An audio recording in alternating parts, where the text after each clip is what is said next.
तो ये स्टोरी मुझे भेजा है रमेश ने इंस्टाग्राम पे। अगर आप भी अपनी स्टोरी को दुनिया के सामने लाना चाहते हैं तो आप मुझे अपने इंस्टाग्राम पे स्टोरी भेज सकते हैं। मैं कोशिश करूँगा कि आपकी ये स्टोरी भी दुनिया के सामने ला सकूँ। एक ऐसा गांव जहां आज भी लोग होली नहीं खेलते। होली के दिन भी वहां पर बिल्कुल नॉर्मल दिन की तरह होता है, क्योंकि वहां पर होली नहीं खेला जाता। वो गांव का नाम है बोकारो, जो कि झारखंड में पड़ता है। उस जगह पर 4 दोस्त बचपन से ही रहते थे।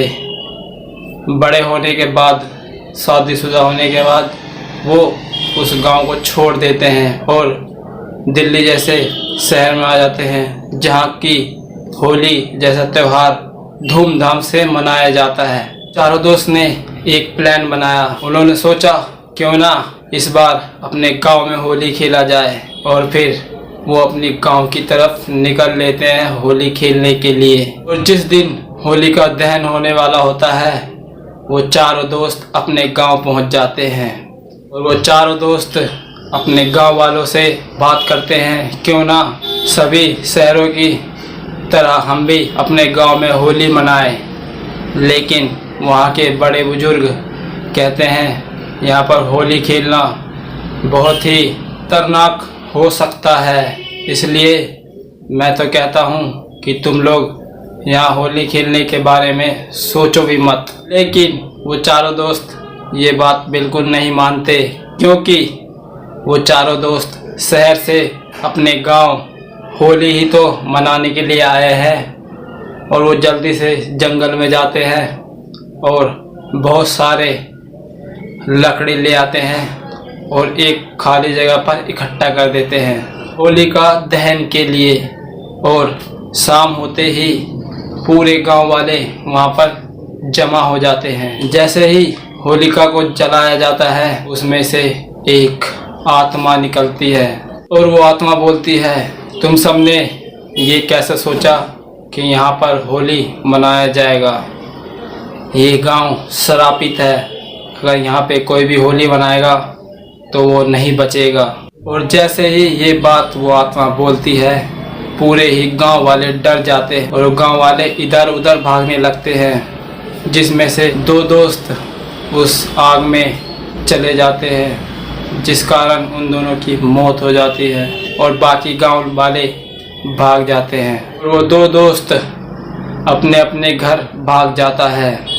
जैसे ही ये बात उन दोनों दोस्त को पता चलता है, वो दोनों बहुत ज़्यादा डर जाते हैं और वो दोनों दोस्त बहुत ज़्यादा डरे होने के कारण वो अपने गांव छोड़ने की बात करते हैं अपने परिवार के साथ। लेकिन उनमें से एक दोस्त का पत्नी होती है, वो बोलती है मैं इस गांव से नहीं जा सकती। जब दूसरा दोस्त गांव छोड़ने की बात करते हैं तो उनकी पत्नी मान जाती है, क्योंकि उनके 2 दोस्त की अभी अभी उस आग में जलने के कारण जान गई है।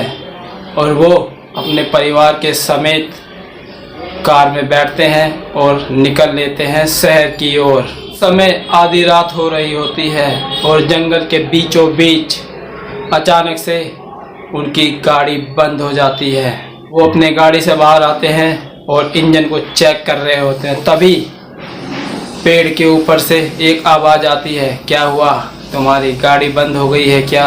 और उस आवाज़ की तरफ उसकी नज़र जाती है तो वो देखता है कि उस पेड़ पे तो वही आत्मा बैठी है जो कि अभी आग से निकली थी कुछ समय पहले। तभी वो आत्मा बोलती है, आज तू कितनी भी कोशिश कर ले अपनी जान बचाने की, लेकिन तू आज नहीं बचेगा। आज तक ये गलती किसी ने नहीं करी, लेकिन तूने ये बड़ी गलती कर दी। और ये बोलकर वो आत्मा बहुत जोरों से हंसने लगती है। और उसी समय उसकी पत्नी बोलती है, सुनो, ये गाड़ी चालू हो चुकी है, जल्दी से आ जाओ। और वो आते हैं, जल्दी से गाड़ी में बैठ जाते हैं और गाड़ी बहुत स्पीड में चलाते हैं। लेकिन उस गाड़ी को उनके पति नहीं, वो आत्मा चला रही होती है। कुछ देर गाड़ी चलने के बाद वो खाई में जाकर गिर जाती है, लेकिन उनमें से एक दोस्त बच जाता है और वो अपने परिवार वालों के साथ शहर चला जाता है। लेकिन वो बहुत दुख होता है क्योंकि उनके तीनों दोस्त की जान चली जाती है। शहर में आने के बाद उनकी ज़िंदगी ठीक ठाक चलने लगी और वो अपने काम पर जाने लगे और रहने लगी। लेकिन कुछ समय बाद फिर से होलिका दहन का समय आता है और वो जब अपनी ड्यूटी पूरा कर वापस आते रहते हैं तो वो उसी रास्ते से आते हैं जिस रास्ते में होलिका दहन होने वाला होता है। और वहाँ पे भी बहुत सारा भीड़ लग जाता है और वो भीड़ में सबसे आगे खड़ा होता है। और उन्हें जब आग लगाई जाती है तो आग की बहुत बड़ी बड़ी लपटें उठती है।